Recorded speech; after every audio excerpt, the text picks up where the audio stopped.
اچھا مصطفیٰ، ایک چیز ہم دیکھتے ہیں کہ تمام سیاسی جماعتیں اینٹی اسٹیبلشمنٹ بیانیاں بنانے کی بھی کوشش کرتی ہیں جب انہیں ضرورت ہوتی ہے، پھر اسی اسٹیبلشمنٹ کی زلفوں کی اسیر بنتی بھی نظر آتی ہیں.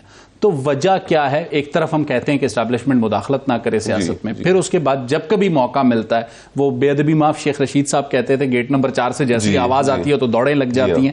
یہ دوڑیں لگنے کی ذمہ داری اسٹیبلشمنٹ پہ زیادہ ہے یا سیاستدان پہ زیادہ ہے؟ دونوں پہ زیادہ ہے جی.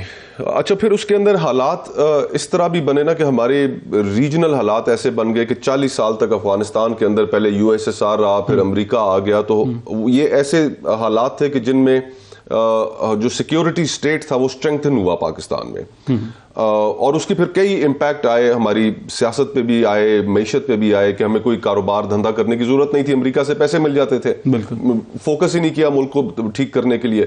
آج ہمیں پتہ چلا افغانستان کی دکان بند ہوئی تو ہم کہاں کھڑے، جب ہمیں خود محنت کرنا پڑا. اسی طرح یہ جو ہم سیکیورٹی سٹیٹ جب بنے تو اس کے اندر پھر سیاست کو کنٹرول کرنا اس سیکیورٹی سٹیٹ کا ایک امپیریٹو بن گیا تھا. صحیح. اب اس امپیریٹو کے اندر سیاستدانوں کی بھی غلطیاں ہیں، اور اس کے علاوہ ہمارا جو ایک سلسلہ چلتا آ رہا ہے پاکستان کی تاریخ کو، یہاں 3 ڈکٹیٹرشپس گزری ہیں، تو اسے اب آپ الگ نہیں کر سکتے. لیکن اب ہمارے لیے ہم جس نہج پہ کھڑے ہیں، اب ہمارے لیے سوچنے کا یہ مقام ہے کیا پاکستان ایز سیکیورٹی سٹیٹ مزید فنکشن کر سکتا ہے یا نہیں کر سکتا. میرے خیال میں آج کی دنیا میں نہیں کر سکتا. اور اگر گورننس بہت کمپلیکس ہو گئی ہے، یہ ہائیبریڈ پلس نتھنگ، یہ کوئی چیز نہیں چلے گی. 25 کروڑ لوگوں کو اگر آپ نے ڈیلیور کرنا ہے، ملٹیپل ایشوز ہیں، ملٹیپل پرابلمز ہیں، نہ صحت ہے، نہ تعلیم ہے، نہ انصاف ہے، اگر آپ نے ڈیلیور کرنا ہے تو اس کے لیے پھر آپ کو تھوڑا سا پیچھے ہٹنا پڑے گا، سیاستدانوں کو ہی موقع دینا پڑے گا. انڈیا میں آپ دیکھ لیں، وہاں پہ سیاستدان ہی ہیں جنہوں نے بنایا. میں یورپ کی ایگزامپل نہیں دیتا، امریکہ کی نہیں دیتا، ہمارے جیسے مصطفیٰ، میں اور آپ جب ان لوگوں سے یہ بات کرتے ہیں، بڑے کھلے لفظوں میں کہوں گا، اسٹیبلشمنٹ سے جب یہ بات کرتے ہیں، وہ کہتے ہیں ہم آخری وقت تک کوشش کرتے ہیں کہ ہم انٹروین نہ کریں، لیکن ہمیں گھسیٹ کے لایا جاتا ہے کہ انٹروین کریں.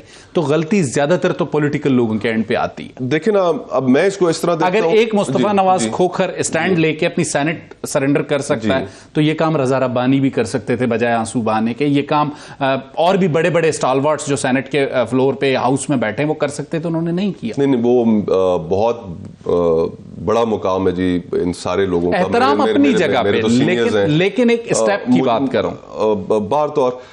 بٹ اینی وے، جو یہ بات ہے اس میں دیکھیں، ہمیں الٹیمیٹلی تو اب یہ فیصلہ کرنا ہے نا کہ ہم نے اب ملک ڈیفالٹ کے دہانے پہ کھڑا ہے، اور ہمارا جو سارا حکمران طبقہ ہے، ساری جو اشرافیہ ہے، اس کے ہر کسی کے ذمے کوئی نہ کوئی ذمہ داری ضرور ہے. میڈیا بھی اس میں شامل ہے، سارے شامل ہیں، تمام ادارے. اب ایک 2008 سے 2013 تک ایک سلسلہ چل رہا تھا، اور پھر میرے خیال میں یہ احساس کیا گیا کہ یار یہ تو 2 پولیٹیکل پارٹیز ہیں، PMLN اور پیپلز پارٹی، ان کے بیچ میں ایک تھرڈ فورس کریٹ کرنی چاہیے. صحیح. اور وہ پرانی کوئی انہوں نے فائلیں جھاڑی، اور وہاں سے پھر ایک سلسلہ شروع ہوا. ان 2 بڑی جماعتوں کی ناکامی بھی اپنی جگہ پر تھی، اور پھر ایک سسٹم سیبٹاج ہوا. پھر اس کے بعد 2018 کے کنٹروورشل الیکشنز ہوئے، RTS فیل ہوا، ہم پولیٹیکل انسٹیبلٹی میں چلے گئے، اور پچھلے جو 10 سال ہیں وہ ہم نے بالکل ضائع کر دی. مصطفیٰ، ایک سوال آپ سے کروں گا. ہوپ یہ ہے کہ آنے والے 10 سال ہم ضائع نہ کریں، آنے والے الیکشن. یہ آپ نے کہا آپ کی ہوپ ہے، میں آپ سے یہ سوال پوچھتا ہوں، چاہے فروری میں الیکشن ہوتے ہیں یا کل ہوتے ہیں،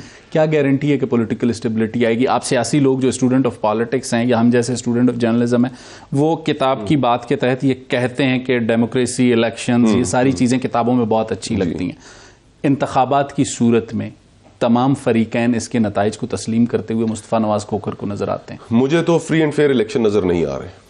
صحیح. 2018 کے الیکشنوں کے نتیجے میں باقی 8 جماعتیں تو پھر باہر سڑکوں پہ نکل آئی نا، انہوں نے عمران خان صاحب کو حکومت نہیں کرنے ایکسپٹ نہیں کیا انہوں نے. جو آنے والے الیکشن ہیں وہ بھی فری اینڈ فیئر ہوتے نظر نہیں آ رہے، اور اس کے نتیجے میں بھی ایک پولیٹیکل کرائسس کنٹینیو کرے گا. جیسے ہی عمران خان صاحب جیل سے باہر آئیں گے وہ پھر سڑکوں پر ہوں گے. تو اور اس لڑائی کی جو کاسٹ ہے، یا ان کے ساتھ اور بھی لوگ ہوں گے جن کو مینڈیٹ ڈینائی ہوگا، تو ہوگا یہ کہ الٹیمیٹلی اس ساری کی جو اصل قیمت ہے وہ ایک عام آدمی. لیکن ایک سوال یہ بھی اٹھتا ہے نا کہ اگر ہم بات کرتے ہیں کہ پرفارمنس وائز یا کس کا کہاں اسٹرانگ ہولڈ ہے، یہ ایک بٹر ریالٹی ہے کہ پیپلز پارٹی سندھ سے باہر نہیں ہے. جی سندھ کے علاوہ پنجاب میں وہ کہیں نہیں ہے. P M L N central Punjab کے علاوہ کہیں نہیں ہے. الیکٹیبلز چاہے ساؤتھ پنجاب کے ہوں, بلوچستان سے ہوں, ان کے علاوہ کوئی پولیٹیکل پارٹی بلوچستان میں نہیں ہے.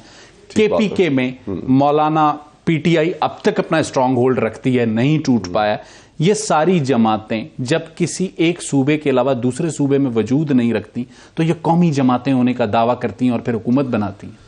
بس یہ ایک بہت بڑا المیہ ہے. اب شہید بی بی اور ان کے اس وقت کی جو پیپلز پارٹی تھی, اب ایسے ہی تو نہیں کہتے تھے کہ چاروں صوبوں کی زنجیر بے نظیر, کہ وہ پولیٹیکل پارٹیز کی انگریس جو ہے وہ جب ساری اکائیوں میں ہوگی تو وہ ملک مضبوط ہوگا. ہم نے ایسا ہونے نہیں دیا. بس اس کے اندر کچھ چیزیں ہم سیاستدان ایڈریس کر سکتے تھے. فار ایگزامپل بلوچستان ہے. اب بلوچستان کی کانسٹیٹیوشنلی جو 17 سیٹیں ہیں, اگر کوئی جماعت بہت زیادہ محنت بھی کرے تو 6-7 ان میں سے لے جائے گی, 8 لے جائے گی, اور اس کا کوئی سینٹر کے نمبر پہ فرق نہیں پڑتا. اب 8 سیٹیں کے لیے آپ کراچی میں زیادہ محنت کر لیں, لاہور میں زیادہ کر لیں, پشاور ویلی میں کر لیں, فیصل آباد ڈویژن میں کر لیں. اب یہ اسٹرکچرل جو اب یہ اسٹرکچرل فلا ہے, یہ امبیلنس ہے, یہ سیاستدانوں نے ایڈریس کرنا ہے نا, کہ ہم اور یہ ہم اس طرح ایڈریس کر سکتے ہیں. یہ بات ہمارے ری امیجننگ کی جو ہماری گفتگو تھی اس میں ایک نوجوان نے کی, کوئٹہ میں کی اس نے, اور بالکل حقیقت کے قریب تر اور دل کو اور عقل کو لگنے والی بات, کہ آپ سینٹ کے الیکشنز ڈائریکٹ کر دیں. اگر آپ سینٹ کے الیکشنز ڈائریکٹ کر دیں گے تو ان 25 سیٹوں کے لیے جو ہر صوبے کی 25 سیٹیں, ہر جماعت وہاں پہ گھسی ہوگی. ویسے اس بات میں وزن ہے. تو وہ ایک دم سے وہ جو صوبہ ہے جو سیاسی جماعتوں کے لیے اس طرح کی اہمیت نہیں رکھتا, وہ پولیٹیکلی انویسٹ کریں گی ہارویسٹ کرنے کے لیے. ایگزیکٹلی. تو بہت سی چیزیں ہم ایسی جو اسٹرکچرلی ایڈریس کر سکتے ہیں لیکن نہیں کرتے, اور الٹیمیٹلی سیاست جو ہے ہماری, انفارچونیٹلی ہم سیاستدانوں کی, میں اس کلاس میں شامل ہوں, وہ اس حد تک محدود ہے کہ ہمارا ڈی پی او لگ جائے, ہمارا ڈی سی لگ جائے, ایم پی اے بن کے ٹریجری بینچوں پہ صرف اس لیے بیٹھنا ہے کہ ڈسٹرکٹ اور کانسٹیٹوئنسی کا کنٹرول چاہیے. تو آئی مین اٹس اباؤٹ ٹائم کہ اگر پاکستان میں آگے جانا ہے تو ہمیں کانسٹیٹوئنسی اور ضلع سے باہر سوچنا پڑے گا. اور یہ لوکل گورنمنٹس کے الیکشنز کرانے پڑیں گے. جو جمہوریت کی اصل نرسری ہے, 2 نرسری ہیں لوکل گورنمنٹ اور اسٹوڈنٹ یونین, یہ دونوں ہم نے بند کر کے رکھی ہیں تاکہ کوئی نیا بندہ نہ نکل آئے. نیا بندہ نکل آئے گا ہمیں چیلنج کرنا. سیاسی لوگوں نے بھی لوکل گورنمنٹس کو ہمیشہ اگنور کیا. جی ہمارے, اور اسی لیے اگنور کرتے ہیں کہ ہم اپنے ضلع کے, اپنے ڈسٹرکٹ کے ٹھیکیدار بن کے بیٹھے رہیں. لوگوں کو اپنے اقتدار کے اندر جو شراکت ہے, اپنی دہلیز پہ جو مسائل کا حل ہونا ہے, وہ ان کے پاس نہ ہو. ایک بات آپ نے کہی, 17 سیٹوں کا بلوچستان اتنا اہم نہیں ہے. نمبر گیم میں اور آپ یہ مانتے ہیں, لیکن اس وقت ایک لڑائی مجھے نظر آ رہی ہے P M L N between peoples party. Sardar Ayaz صادق صاحب جاتے ہیں بلوچستان کے الیکٹیبل سے ملتے ہیں, اور اس کے بعد پیپلز پارٹی ایک میٹنگ بلاتی ہے گزشتہ روز بلاول ہاؤس میں, اور اس میٹنگ کے بعد آج ہم نے دیکھا کہ ایک دھواں دھار پریس کانفرنس بھی ہوتی ہے. جب یہ 17 سیٹیں اتنی اہم نہیں ہیں تو بلوچستان کی اتنی آواز مجھے اسلام آباد میں کیوں سنائی دے رہی ہے؟ مصطفیٰ اس کو کس طرح دیکھتے ہیں؟ میں اس کو اس طرح دیکھتا ہوں, دیکھیں پاکستان کا جو فیوچر ہے نا, اگر آپ اکنامک فیوچر بھی لے لیں, بیل آؤٹ پیکج کہہ لیں, تو وہ بلوچستان میں ہے. پاکستان کا اکنامک فیوچر. ابھی ہم امیدیں لگا کر یہاں پر بیٹھے ہوئے ہیں کہ یار ریکوڈک عربی آ جائیں گے, کوئی پیسے دے دیں گے, ریکوڈک ان کے حوالے کریں. گوادر آپ کے پاس, چائنا کے ساتھ وہ ایک آپ کی بات چیت چل رہی ہے, اتنی بڑی آپ کی کوسٹ لائن ہے, منرل ریسورس رچ, ایک فشریز کا پوٹینشل ہے, ایگریکلچر کا ہے.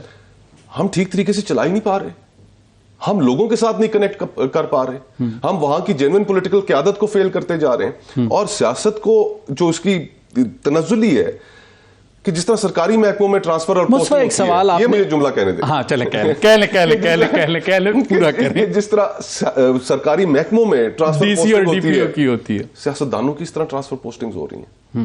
تو پیپلز پارٹی نے امید لگائی تھی کہ کچھ لوگوں کی ہماری طرف ٹرانسفر کر دی جائے گی.